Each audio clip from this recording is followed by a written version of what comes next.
Ah, le Cameroun, le Cameroun. Vous allez apprendre à votre rythme. Je vous le dis, vous allez apprendre à votre rythme. De gré ou de force, vous allez apprendre. Ce que vous essayez d'éviter là, oh, vraiment, je veux voir grandir mes enfants, vous allez apprendre. Oh, je vous le dis. Donc, déjà, je vais vous parler de deux choses ici. Très important. Vous savez, la vie va être beaucoup plus difficile pour les Camerounais. Oubliez même Chiroma. La vie va être beaucoup plus difficile pour les Camerounais. Ça, je vous le dis. Très difficile même. Parce que, juste pour vous donner une idée, à partir de 2026, dans l'année prochaine là, hein, dans 15 jours, 16 jours, le Cameroun devra commencer à rembourser une tranche de la dette du FMI qui vient à échéance à partir de 2026. On parle de 573 milliards. Vous êtes en retard pour le paiement de 2 milliards. 573 milliards. Vous allez faire comment? Ça, c'est juste la dette du FMI. Hein. Il y a la dette chinoise aussi qui vient. Hein. Il faut payer les militaires pour rester au pouvoir.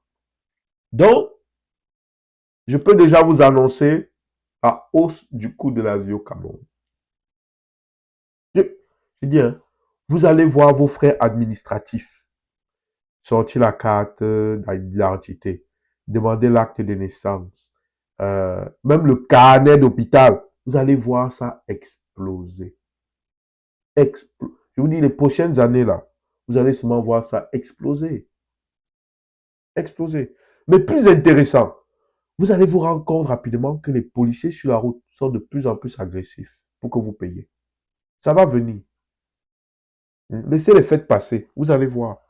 Ils vont être de plus en plus agressifs pour les payer. Parce que, en réalité, les policiers qui sont là, sur la rue, là, ils sont comme les gens au salon de coiffure qui louent la chaise. Ils doivent manger, mais ils savent qu'ils doivent donner. Il y a un montant qu'ils doivent ramener à leur chef. Leur chef, lui, hein, au commissariat, leur chef de division, leur a demandé un montant. Au commissariat, le commissaire même a demandé un montant.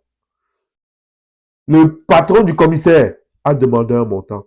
Et ça monte ainsi jusqu'au gouverneur et au préfet.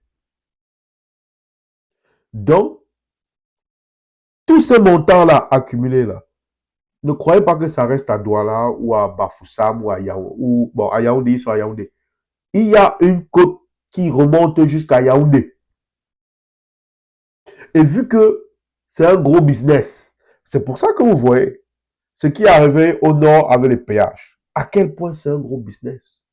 C'est que le ministre même responsable des péages, il a été dépassé par le ministère de la Sécurité nationale, la sécurité publique, quelque chose comme ça. Celui qui est en charge des gendarmes, de la police. Parce qu'il y a un réseau d'argent qui remonte sur Yaoundé.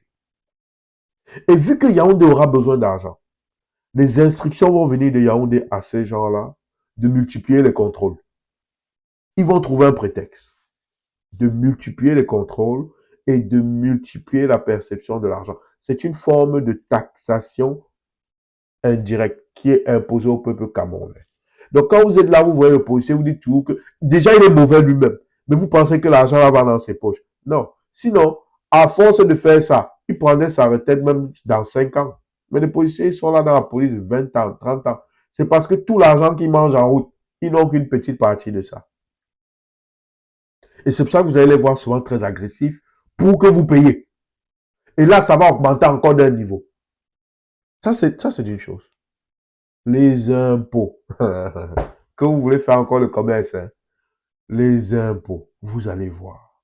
Les impôts, il y aura plus de contrôle du ministère des impôts. Pour toutes sortes de raisons, on va vous créer des factures, vous créer des problèmes. Les hommes d'affaires là qui disaient que oh, ça ne vous concerne pas. Quand je vous prévenais ici que du haut de votre tour, l'odeur de la merde va vous rejoindre. Vous allez voir des gens cogner, le fisc cogner à votre porte, un peu plus, n'est-ce pas? Vous expliquer que vous n'êtes pas en règle, pourtant, il faut choco.